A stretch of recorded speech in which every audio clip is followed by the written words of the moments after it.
നടിയെ ആക്രമിച്ച കേസിൽ ശിക്ഷിക്കപ്പെട്ട പൾസർ സുനിയുടെ പ്രതികരണം ഇപ്പോൾ വരുന്നെന്ന് തോന്നുന്നു. ആശുപത്രിയിൽ വൈദ്യപരിശോധനയ്ക്ക് എത്തിച്ചപ്പോഴാണ്. പൾസർ ദിലീപിനെ വെറുതെ വിട്ടു. ദിലീപ് ഒന്നും ചെയ്തിട്ടില്ലേ? ഈ കേസിൽ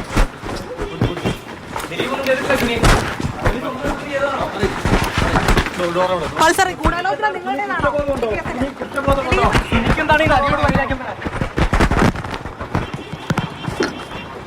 പ്രതികരിച്ചില്ല. ഒന്നാം പ്രതിയാണ്. വൈദ്യപരിശോധന പൂർത്തിയാക്കി ജയിലിലേക്ക് കൊണ്ടുപോകുന്നു. ആ സമയത്താണ് ചോദ്യം ചോദിച്ചത്. ദിലീപുമായി ബന്ധപ്പെട്ട കാര്യങ്ങളും ചോദിച്ചു. ഒന്നിനും ആൻസർ നൽകുന്നില്ല. റിയ, എല്ലാവരുടെയും വൈദ്യപരിശോധന പൂർത്തിയായോ?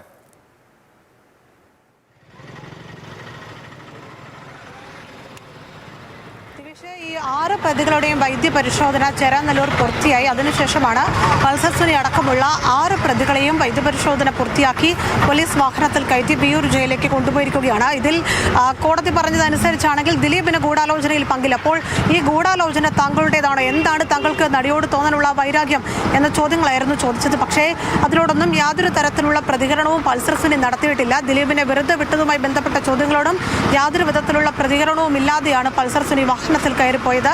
എന്തായാലും ഈ കേസിൽ ഈ കൊടും ക്രൂര കൃത്യം അത് പൾസർ സുനി നടപ്പാക്കിയതാണ് എന്ന തരത്തിൽ വിധി വരുമ്പോൾ എന്തായിരിക്കും പ്രതികരണം എന്നതായിരുന്നു പ്രധാനപ്പെട്ട കാര്യം. പക്ഷേ അക്കാര്യത്തിലൊന്നും പൾസർ സുനി പ്രതികരിച്ചിട്ടില്ല. സാധാരണഗതിയിൽ മുമ്പൊക്കെ ഈ കോടതിയിൽ കൊണ്ടുപോകുമ്പോഴും വരുമ്പോഴും ഒക്കെ പൾസർ സുനിയുടെ ഭാഗത്തു നിന്ന് പ്രതികരണങ്ങൾ ഉണ്ടാകാറുണ്ടായിരുന്നു. പക്ഷേ ഇത്തവണ അത് ഉണ്ടായിട്ടില്ല. എന്തായാലും 6 പ്രതികളുടെയും വൈദ്യപരിശോധന ചേരാനല്ലൂരിൽ പൂർത്തിയായി.